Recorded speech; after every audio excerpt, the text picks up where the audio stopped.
Hi, I'm Gerald. Welcome to the Narrative Mindset. You know, growing up, it's amazing.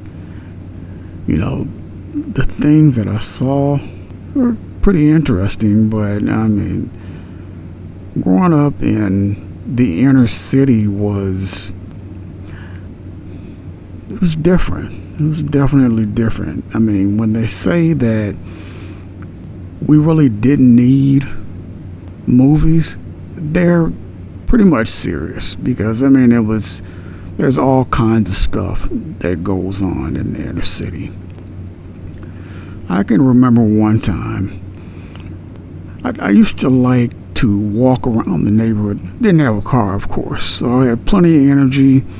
I didn't want to be in the house, and I was always going over friends' house, seeing what was going on. So I had gone to the store, got some pop and some chips, something to hold me over till I got where I was going. So I turn a corner. I'm walking down the street, and I'm walking right next to the curb. And it's like, I think it was 12 o'clock that day. So I'm walking right next to the curb. And I'm walking, not really paying attention to anything that's really going on. So this guy comes up, and he's a drug dealer, pretty much. So he walks past me. I look over it and say, "Hey, what's up?" Keep going. He gets a little bit past me, and this other guy, who was a little bit less fortunate than him, he walks up to him and he grabs his baggie of narcotics.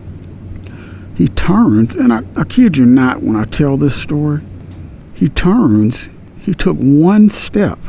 I don't know where the first guy got a baseball bat from, but this guy should have been drafted by the Dodgers, because he turned around and he hit that guy square in the head. Solid shot. Amazing. It was like, it probably could have been a home run. And the guy act like it didn't even faze him. The guy pulled out a gun. He turns back towards the guy, because remember, he took one step forward. So he backs up, turns around, puts the gun to the guy's head. The gun is probably maybe an inch from the guy's head. And I'm standing there with a pop in one hand, chips in the other, candy in my pocket. I'm probably like 15, had no idea that I was going to see this, number one. Number two, I hadn't planned on witnessing a murder that wasn't in my planner that day. So he puts the gun to the guy's head, and I'm sitting there buck-eyed, in awe. And you will not believe, the gun goes click, click, click, click, click 5 times. It was a revolver. The guy pulls it in, looks at it, and then looks up at the guy he just tried to shoot. Realizes he can't figure out what's wrong with the gun. Then he takes the gun, throws it at the guy, and then he tries to run. So again, he takes one step. The guy, again, second home run. He smacks the guy upside the head. Right dead in the center. Didn't faze the guy. This was amazing. And then he chases the guy on up the street, around the corner, or whatever. But my point is, when I thought about that story, it was like, what if the gun had worked? I'm standing there right at the curb, because you've got the curb, then you've got the grass, then the sidewalk, then a little bit more grass, then a house. So had he have shot him, I'm not sure what would have happened to me. Would he have let me live, or would he have said, hey, give me your pop and your chips, while I'm here, or what? I wonder how that would have played out. It would have been interesting. Well, not interesting. Now it's interesting. Then it would have been, pretty, scary. But honestly, at the time, I was amazed. I was a kid. I was like, this is like, wow. Something I can go tell my friends, and, I earned my badge of honor, and man, my friends are going to be like, I'm going to be the guy, almost saw, a crime right there, But that was amazing. That was, some of the things that happened in the inner city. That was another story. I was at another inner city store. I went in, of course, got some same stuff, pop chips, candy, whatever. So I come out the store, and this guy had done something that it was normal for them to do it back then. It was when you had drug dealers, they were stupid enough, if they had a handful of narcotics, a bunch of little balls in their hand, what they would do is you had 7 or 8 drug dealers. They would all stick their hands in the crackhead's car, hoping, to get the sale. So the crackheads, what happened is they got smart. So they said, well, I think we can maximize on this and save money. So what this crackhead did, and he was driving a Ford Festiva. I don't know if you guys remember those. Some of you probably aren't old enough to remember them, but Ford Festiva was like when Ford made actual cars that you could afford that were worth what you paid for them.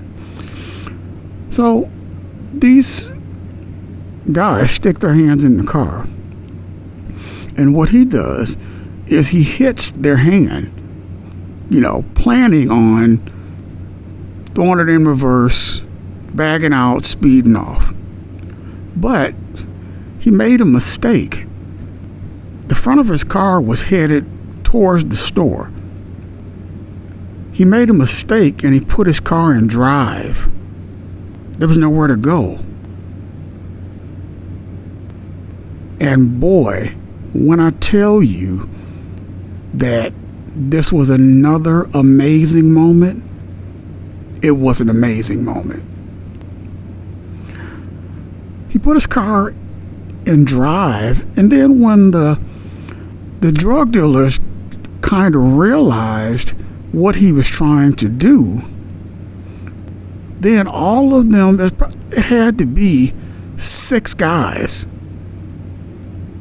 All of them crawled in this Ford Festiva and kicked his ass. I mean, if you can imagine 6 or 7 guys 5'9" to 6 foot, all jammed up in a Prius, kicking some guy's ass. That's what it was. I mean, the car was rocking back and forth, and they were just kicking the shit out of this guy. I mean, it was like, dude, you made the wrong decision. You understood the assignment, but you fucked it up. And now you've got, 14 feet in your ass. I mean, better planning. Better planning it's what it's going to take. That was another incident. Same store. A guy did the exact same thing as the previous story, but he almost got away. Almost. The only problem was he bagged out, turned the car, and he hit a guy's Cadillac Fleetwood.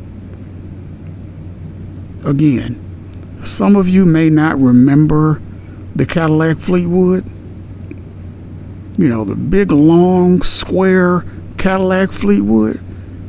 Clean. They used to have spokes on them, all done up and all kinds of stuff.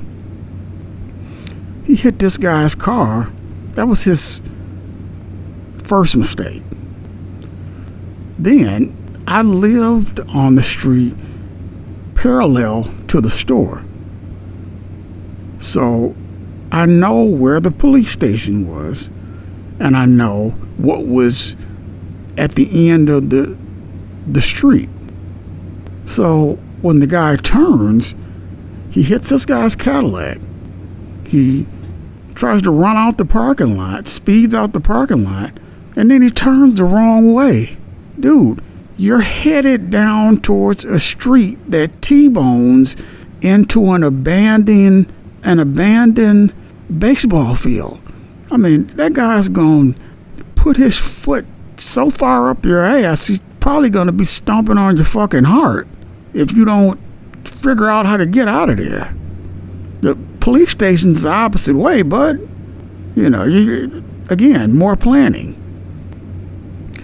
It was amazing. The things that you see growing up in the inner city. I can remember there was a guy. The mistake that was made with this guy is he was a good guy. He was a martial arts expert that went crazy. They slipped a Mickey in his drink. Let me say that again.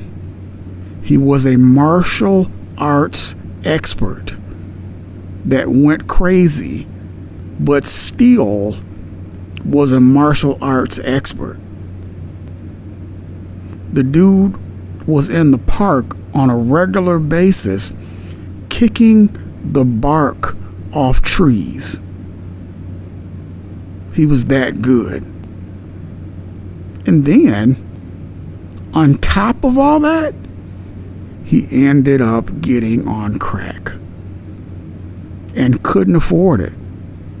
So what they would do is they would say, I'll give you this rock if you kick his ass. Oh my God. They gave him a rock one time. I swear, the guy never, ever touched him. I mean, it was like literally fist of fucking fury. He just kicked that guy's ass, watched him fall, turned around, got his rock, and went on about his business. And he didn't even leave the area. How usually when people do stuff, they'll immediately leave the premises. He stayed right there. Smoked his little rock with, when he found a lighter or whatever. The guy, he's still, bleeding, and he's pissed because he got his ass kicked and he don't know why, and it was amazing. It was just the stuff you see on the North End. I mean, I can remember, and I'm going to keep saying this. Some of you readers, you guys won't remember penny candy. You used to could go in a store with a nickel and buy 5 pieces of candy. I mean, like, fucking amazing. We would go around the house, find anything, couple pennies, a nickel, a dime, take some bottles back to the store, just to be part of the group of guys that we hung out with. So when we all went to the store, hey, here's 10 cents, give me, 2 of these, 8 of those, here's a nickel, give me 5 of those pieces of gum, 3 of these other pieces. I mean, and you just fit in, even though you only had fucking 5 cents in your pocket. As long as you could get something, you were a cool dude. You felt like you were part of the gang. I mean, that was back when I think bus fare was like 25 cents. That's the earliest I can remember. 25 cents. It was back when minimum wage, I think, as far as I can remember, I'm 52. Minimum wage was $3.25. So just imagine, like, if you made the kind of money that jobs pay in 2025 back then, oh, fuck. I mean, you were the suburbs, private school, new car. You were considered, middle class, upper middle class back then. I mean, those were the days, and it was amazing to be alive back then,